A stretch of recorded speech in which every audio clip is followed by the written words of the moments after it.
Coach Andersen's decision to waive the remaining compensation is unprecedented and is made for all of the right reasons and values, and it speaks volumes about the kind of honorable person Gary is.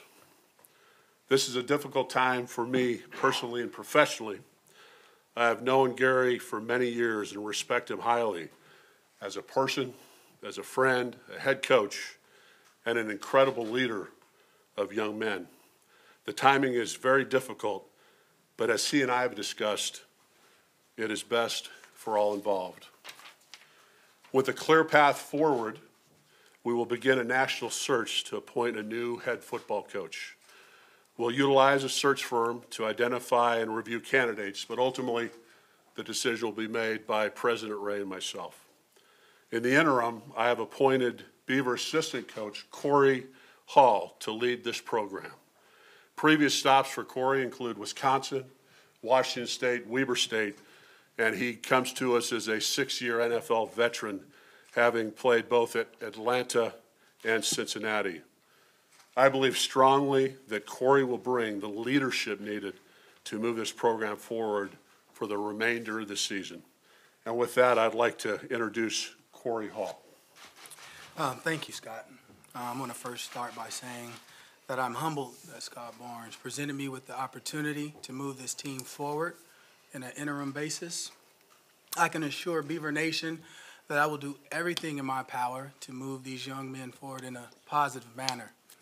My first order of business will be getting back on the field and preparing for our game against Colorado this Saturday. So I want to thank Coach Andersen. I want to thank the support staff. I want to thank the players. And I want to thank the great state of Oregon for this opportunity now. You're going to get my best, and that's what the kids deserve, because at the end of the day, it's all about them. That's why I'm here, and that's why I do what I do. That's why we all do. So with that being said, again, I'm very humbled, and I feel very blessed. Question. Lindsay? Scott, who initiated the conversation, you or Gary, about him leaving?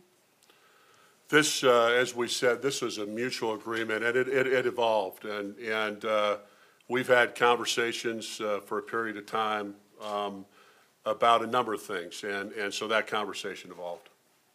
Dan? Scott, did Gary call for another meeting with you this weekend, and what were your conversations like after the USC game? Yeah, we've been meeting regularly.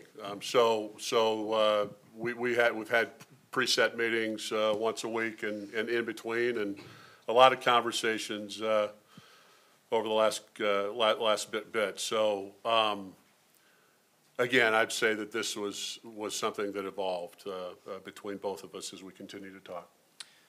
Scott, you mentioned the difficulty of the timing. Why did you and Gary believe that in the middle of the season this was the right decision for the team moving forward? Yes, so believe that it's a reset for this football program. When the time comes that you don't want to continue moving forward, and that was Gary's state that we decided then sooner better, and it gives us a chance to move forward in the process. And so difficult time, but yet we'll look at this as a reset for the program and a chance to move forward under Corey's leadership. Corey, what's the most important thing right now, right here? What's the most important thing right now, the very first thing for your transition to take over? The most important thing right now are the players, that we all stick together. And again, we have our eyes set on the target. We have a game versus Colorado this Saturday that, obviously it's a worthy opponent and that we have to prepare for. But, amidst of all of this, we still have to regroup and we have to focus, and we can't lose sight of that. But I think it's going to be my job to kind of keep everybody together, again, with a tremendous support staff. You've got a short period of time, Corey, and this is a major distraction. How do you get the focus? What do you tell the players to get them? It's all about the Buffaloes this week. How do you do that? Well, it's coming from the side of a player. I'm saying I'm a player for the players. And I've gone through a transition like this before. But that doesn't stop the opponent. I mean, that still is at hand. That's the task. And so it's going to be my job to keep them focused. And I have the energy, right? I'm energetic enough to keep those boys focused. And we're going to go out, we're going to celebrate Coach Andersen, and we're going to have fun, and we're going to compete. Scott, it was less than 2 weeks ago that you said you had the right leader in place in Gary. Now it's a mid-season reset. What changed over the course of the past less than 2 weeks? Yeah, again, what changed is continuing conversation. The conversation evolved to the point we sit today. Coach Hall, do you anticipate any other potential coaching shifts, or is everything kind of staying in place in terms of offensive coordinator, defensive coordinator, so on and so forth? Haven't got to that point yet, but I'm sure further on in the week, I mean, we're going to meet as a staff, and I don't think right now it's a good time for that at this moment. So, but we'll talk about it. Scott, the kind of money that was left on the table, as you mentioned, pretty unprecedented. What led into that decision? What was the conversation like? And were you surprised that that money was going to be left on the table? Again, as the conversation evolved, no, and that's just who Gary is. It's a statement of who the man is and his integrity and the honor in which he conducts his business. And at the end of the day, he felt that was an important piece to this, and obviously it creates a clear path. And when you think about what we have to look forward to, Corey's leadership finishing very, very strong, and then the next step, this is an unbelievable opportunity for the next head coach. To follow up on that, Scott, so you're saying there was nothing else going on, there was no situation where you were going to have a reason to fire him for cause? No. Okay. My second question was, when were the players informed, and did Gary tell them, or did you deliver the Yeah, appreciate the question. So we actually spoke with them today. We met with the assistant coaches at 11:15. We met with the student athletes at 11:30.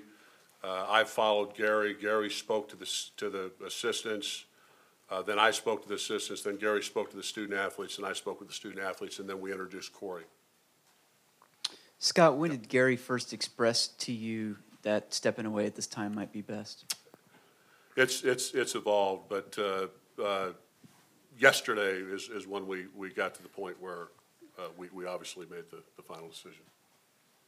Scott, when you met with the student athletes and Gary was there, what was some of the player reactions once they got the news? Like any change, and I won't diminish this, it's an emotional time for our student athletes. It just is. It particularly the surprise that it was. They all gave him a big bear hug, and this time, and what's so important for us now, not only as a football staff but as an athletic program, is to put our arms around those student athletes, get them redirected. We have a very short window before they've got to get back on the field. We want to make sure their minds are right, and we'll do whatever we need to do to make sure they're in a good position. Scott, as Gary leaves that money on the table, a lot of people are going to commend him for that, but how do you spin this to the players as him not just being a quitter? It's not a spin. What it is a man who's self-aware, who wants to do the right thing for the student athlete, and he felt convicted that this was the right decision. Scott, just knowing your history with Gary, obviously working side by side with him in the past, I mean, how difficult, gut-wrenching is it for you to have those conversations, and when it comes to that's it?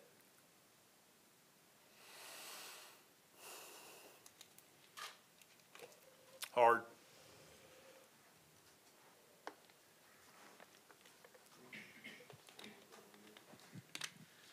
Corey, when you talk to the team, what was your message to them right away? And do you anticipate you're going to have to be talking about this all week with them? Not at all. Again, I embrace those players. I have a great relationship with the majority of those players, and it was more of a we're in this together type conversation, and it's the truth. Coach A, he meant a lot to me. Coach Andersen gave me my first job, my first opportunity, in this industry, and so we're a family, and it was just about being a tight fist and carrying out what he would have wanted for this team. So that was the initial conversation. Scott, you just mentioned it's obviously very difficult for you. You're very close with Gary. Did you ever try to maybe, I don't want to say, maybe talk him out of it to a certain degree? What were those kinds of conversations like? Certainly, again, in the conversations that we had that all evolved, we talked about every side of this. Scott, I know you have a season to play, but what are you going to be looking for in your next head coach? So Danny, start with the fundamentals, right? We want an absolute high-integrity individual, somebody with incredible energy and intellect and passion for what we're doing, baseline. We look for that in any position. I will not be confined to geography or a sitting head coach compared to coordinator. We'll continue to move that forward, and obviously now isn't the time to start talking about all the specifics, but certainly this will be a national search. It'll be wide open, and we will find that right person. Scott, can you just talk about what you saw in Coach Hall and the decision of making Coach Hall the interim coach? Absolutely. In a nutshell, and I think you see it today, Coach Hall is connected to these student athletes. There's a belief and a trust, and more than anything, we need that moving forward in these 6 games, is that belief and that trust, an opportunity, the leadership capacity that Corey has to bring this group together and finish strong. Scott, was this wins and losses driven, and how tough was it to watch what had happened this season compared to the way that it ended last year? Certainly, we took a step back, and it's obvious to see that we had. The ultimate decision had many factors in it. It wasn't just wins and losses. Corey? And again, that decision, let me reiterate, was mutual. Corey, how will you approach practice tonight with the players to get them focused? I'm going to let them. I'm going to introduce them to Head Coach Hall. Interim Head Coach Hall. I mean, a lot of them see me as mentor, which, I mean, that's what a head coach is. That's what any coach is. But it's going to be business as usual. And, I mean, again, we have our eye on the prize. And our goal is to compete and win a game this Saturday. So that'll kind of be my interaction with them. And I'll let them know that I have their best interest at heart. Scott, you emphasized that it was a mutual decision. Is anything wrong with Gary medically, with his family? No. Okay. My second question was, do you have a timeline for a hire in terms of, like, would you like to have someone in maybe by December? Yeah, it gives us a head start on some things to get things set. The timeline typically is driven by depending on the candidates and who's in bowl games and whatnot. So we'll have to maneuver that sooner the better, depending on all that. Corey, in the meantime, how does this affect recruiting with the new signing period in December? And is that something you even have kind of thought about at this point? Not at this point. Again, I'm just one-track mind has just been focused on, corralling the troops and getting them ready for Colorado. But I don't believe it'll have any bearing on it. As far as our recruits go, they're pretty solid and locked in. Corey, did you have any inkling as to whether or not this was coming, and how much conversation have you had with Gary since this decision was made? No, I mean, I spoke to Scott last night, and that was the first, and I've yet to speak to Coach Andersen other than the conversation that he had with us as a staff. So after this, I mean, my day, if you can imagine, has it's been a wild one. So that being said, I plan on speaking with him at length soon. So, Corey, do you expect to have all of your staff working for you this week at least through the game, or maybe not?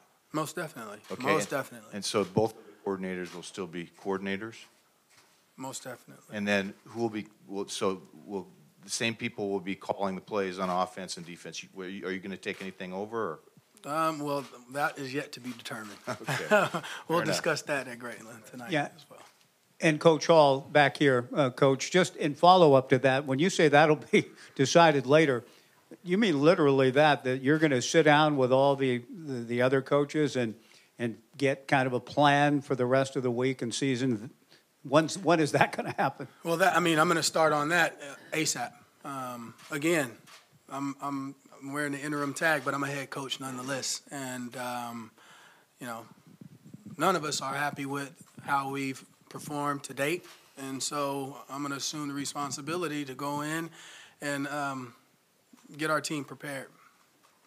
Corey, are you going to keep coaching your position group too, or are you going to hand that off to maybe a GA? No, I mean, the relationship that I have with those boys in that room, that would be kind of hard to do. So I'm going to have to find the balance in that. So I may reach out for, a GA to help here and there. But ultimately, I mean, that is still my room. Scott, did Gary express anything to you that needed to change in order for the next coach to be successful? And what do you think needs to happen for the next coach to succeed? Well, so I'd start with the great things. We've got I think a tremendous group of young student athletes who are really getting it done in the classroom. We have a $46 million brand new football facility that we're occupying today. We have a 10-year facilities master plan, a comprehensive strategic plan, all around, all focused on the student athlete experience. And certainly, as you've heard me say before, football is the rising tide that lifts all boats. So an incredible focus around football specifically in terms of those resources. To answer further what's needed, we always have a long list of what's needed in our programs. As it relates specifically to football, we'll continue to revisit that. Gary and I, as you might imagine, with every coach I have continual conversations about the lay of the land and what's next on the agenda to check off.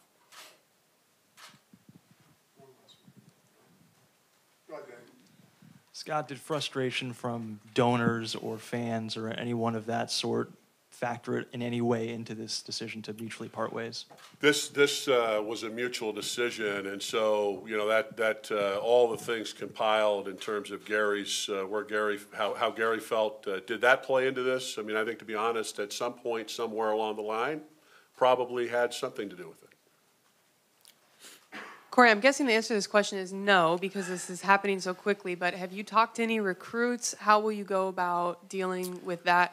And Scott, would you be involved at all in talking to kids that are committed to? You go and then I'll go. Okay, I mean, our players are our priority. Our recruits are. So I'll be on the phone. I've already reached out to a couple of mine, but I'll be on the phone with all of our commitments, and again, and assure them that everything's fine. So Scott can. I think he's going to play a tremendous role in that as well. Just to solidify and support Corey and our program and make sure our recruits understand that they've got a great opportunity ahead of them and why. And I think we can articulate very well the why. And we'll do that as much as we need to. Coach Hall, you talked about, you and the staff kind of being disappointed with how the season's gone so far. How do you think you can kind of energize perhaps the players and maybe even the fan base to get more people in the games and try to finish the season on a high note? I just have to be me. I'm going to have to be me. Again, we just got to put our best foot forward. And we got to do what's best for the athlete, right, for the student athlete. And I think if we start there and just really focus on the fundamentals of the game, the situational football, we'll be fine. We don't need to reinvent the wheel. We just need to play football. All right, Coach. So being last place in the Pac-12 now and losing Coach Andersen, are there certain players you're expecting to step up and kind of lead from within the team at this point in time? That's always asked. I mean, especially of the senior leadership, right? So Manasseh, guys like that. You want to see Seth Collins.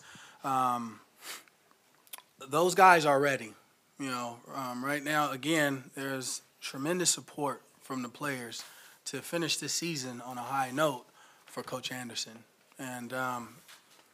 and for themselves. And so, yes, it's a sad day, but at the same time, it's football. And we have 6 weeks, 6 opponents who care nothing about this, nothing. So my goal is keep them focused. And again, one game at a time, Colorado first. One last one for Lindsay. Let's do one last one. Okay. Maybe I don't see him, but where's Ed Ray, and is he going to address this? Ed Ray, as you can imagine, I'm in continual conversation with Ed Ray. We met yesterday again twice. He has been involved in this every step of the way. Will you be in charge of the coaching search, obviously in conjunction with him, but like, are you going to hire a search firm, or do you imagine this is something you can get done? No, we will. We'll hire a search firm, yet to be determined who. That will occur very soon. Ed Ray and I will make the final decision in a collaborative fashion. I will lead. We'll work our tail off to get the right person, and then Ed and I will make that decision together. Scott, just to clarify for my previous question, you said that fan and donor feedback probably had something to do with it. Is that an accurate assessment, and is there any more you care to say about that? Yeah, no, I appreciate the clarification of that. So when you think about all the things that go into the monumental decision that is before us, all sorts of things play into that. To sit here and say that some part of that, as minute as it might be, wouldn't have been that component of it, probably isn't accurate. So I'm suggesting that of all the things, was that the game changer? No, not at all, not even close. But would that have played some part in it as you think about the performance and where we sat in some minor form for him? It would have. And Corey, there was a lot of momentum built, it seemed, at the end of last season. In your view, dealing with this coaching staff, it's still going to remain. Why have things gotten to this point so quickly? And that's the first thing that we're going to look at as a staff. The position that I am, I focus on, my boys and getting my players ready week in and week out. So we got to sit down as a staff and we'll talk about it. But again, like I said, we'll be prepared for Saturday's game. Thank you, guys. Thank you. Thank you.